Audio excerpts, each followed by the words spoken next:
南沙巴鱼文化季正式开始了，第一场伫北门来举办，结合着沙巴鱼的料理，甲民众煎沙巴鱼的撇步，热闹滚滚。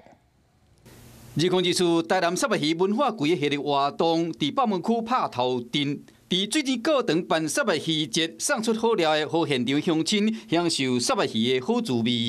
虱目鱼的碗粿，沙巴鱼碗粿，还有沙巴鱼的汉堡，还有这个沙巴鱼烟肠，这个都是一个我们把在地的食材，做一个开发。这个除了实际示范要怎煎沙巴鱼，嘛好游客去体验，现场是热热滚滚。 咱台南沙巴鱼有一个特点咱这是养殖的咱这不是野生的，所以我们对海洋的资源咱对这个海洋的资源袂去做一个危害。沙巴鱼是大北门地区名产，说来19伫客家，20伫七股，26伫将军要继续办，邀请乡亲做了游览沙巴鱼的故乡。